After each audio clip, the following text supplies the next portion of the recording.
Another day of the Sixers off season. No progression on James Harden trade talks. However, lots of interesting rumors being thrown around. And today I'm here to tell you why this thing could get real ugly real fast. Perfect.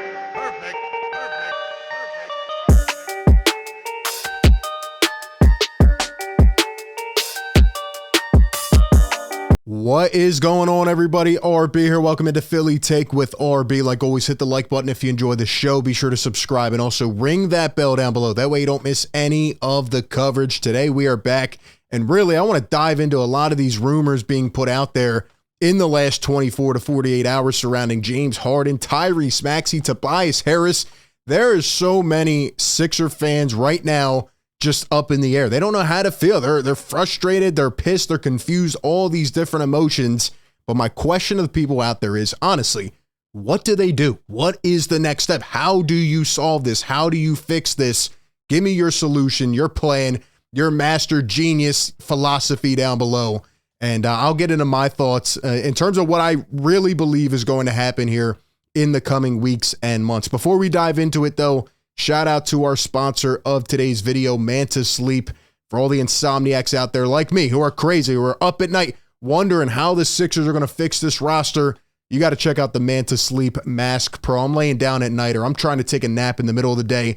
All the lights peeking in, my phone's popping up a million times with notifications.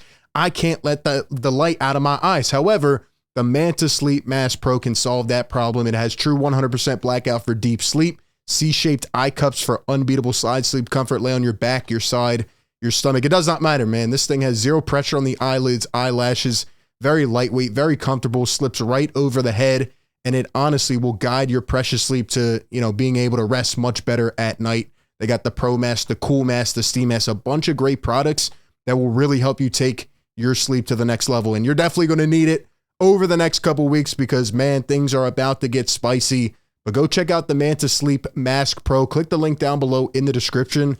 Go to mantasleep.com. Use promo code PhillyTake to get 10% off your order. All right, let's jump into it, man. So James Harden is an interesting situation. And I'm going to tell you right off the bat here, I think that there is a good chance this ends up as a Ben Simmons situation part 2. And I know your instant reaction, oh, they're not the same. There's nothing the same.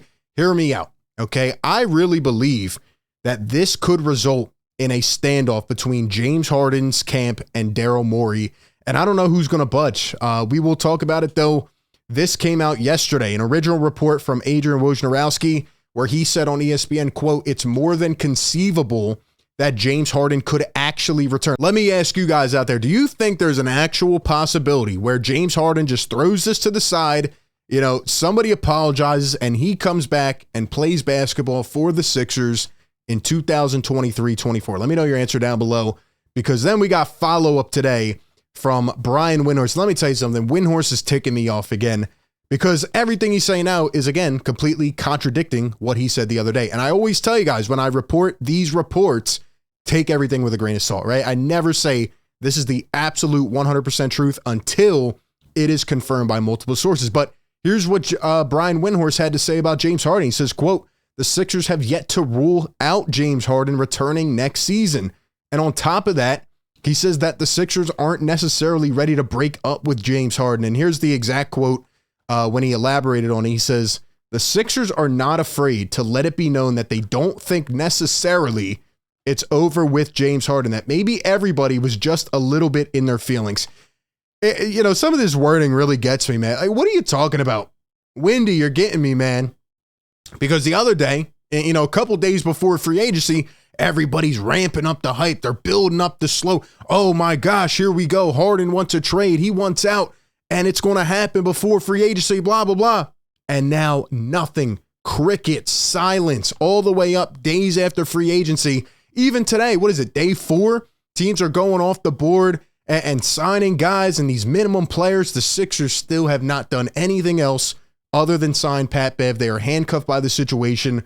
And now Brian Windhorst and all these other reporters are going completely back on what they said. Now there's a chance Harden comes back, but I'm here to tell you right now that that is not going to happen. I want you to listen to this closely. This is not going to happen for multiple reasons. Let's talk about it. Number one, Daryl Morey is going to hold out until he gets what he wants, right? He is not going to budge unless, in my opinion, they get a star level player in return. And then on the other side, we have seen James Harden in other situations, in other instances just like this. And once he is displeased with the organization, he is not coming back. And if he does, he's either coming back to training camp in a fat suit or he's going 3 for 28, chucking up whatever shots he wants in game. And he's going to be pissed off until, he's done, and he'll be out at the club the night before till 3 a.m. And I'm telling you, this is not going to be repaired. It sucks, but at the same time, maybe it is the best thing for the Sixers moving forward. What is the best route? What is the best route? I'm telling you, though, right now, I don't see any way that James Harden comes back and plays at the same level he did last year, because you could just tell bridges have been burned, man. Whoever you put the blame for it, bridges have been burned. Now, in addition to all that, we get reports today on Tyrese Maxey, because there's still reports going around about Dame Lillard and, will the Heat trade for him? Obviously, that's his preferred destination. I believe that the Heat and the Nets probably have the best draft compensation, but in my opinion, Tyrese Maxey is still the best young player you could throw into a deal.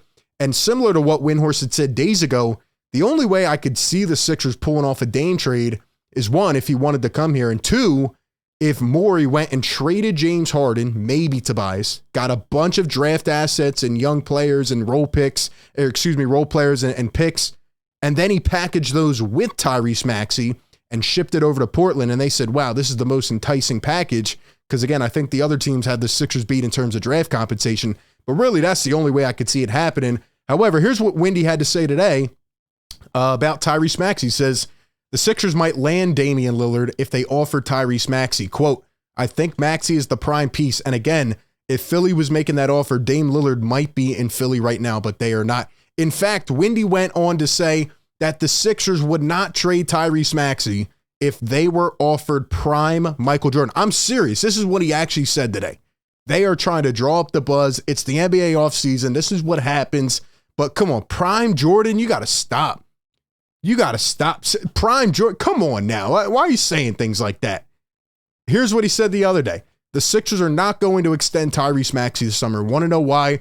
Because they might trade him. You're going completely back on what you said. What is going on here, Windy?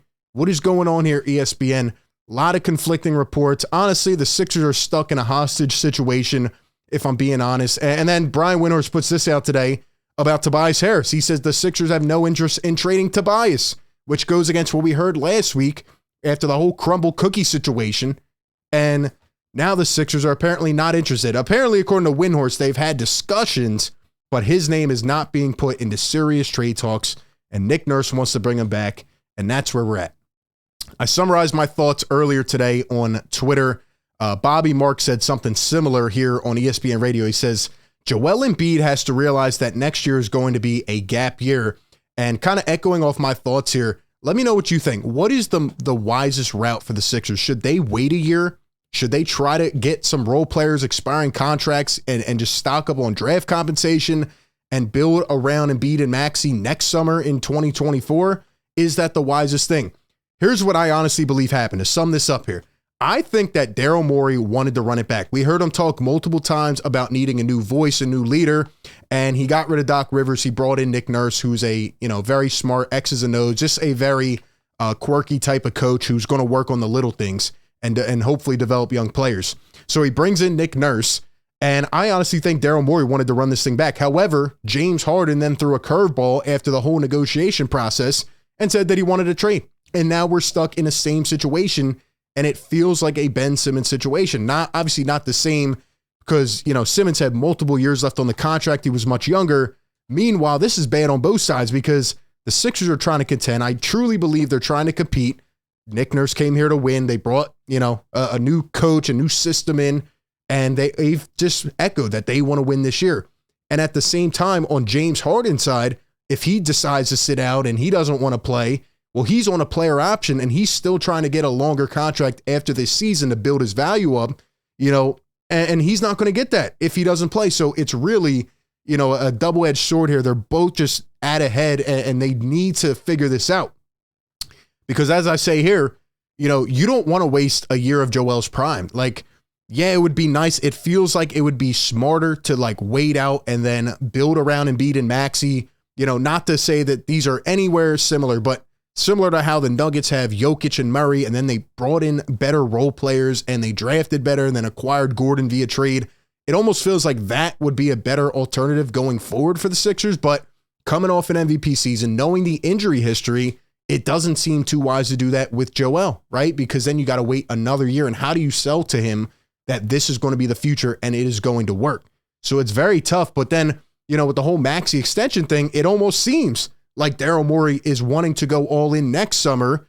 And, given the fact that Maxey would not sign an extension, it would allow the Sixers to have another max slot next summer and maybe bring in a third star or another big piece. So I don't know. But what I do know is that Daryl Morey is not going to budge. Now, if it comes down to it and there's no other alternative, maybe, but I would honestly think that he's willing to wait out the whole year. Buckle up, man, because he is willing to go head to head, and he's never had to with James Harden. They've always been on the same side, but here we are, and I'm telling you, man, this thing could get really ugly really fast. This thing could get really ugly really fast. At least we get some activity from Joel Embiid. He tweeted this the other night, The Watcher. People are tying it back to a Netflix show, Dr. Dre. Who knows what he's talking about? I said that this is the Sixers front office, that they are the Watcher, right? Who knows at this point? It's very frustrating, but at the end of the day, Summer League starts tonight. At least we'll get a glance at the young players, but I could honestly see this turning into a real ugly situation, and maybe in training camp, Harden comes back in a fat suit. Hopefully he doesn't have a phone in his pocket, but it's going to be interesting, right? Can the Sixers repair this? The main question that you need to keep in mind, and let me know what your thoughts are down below.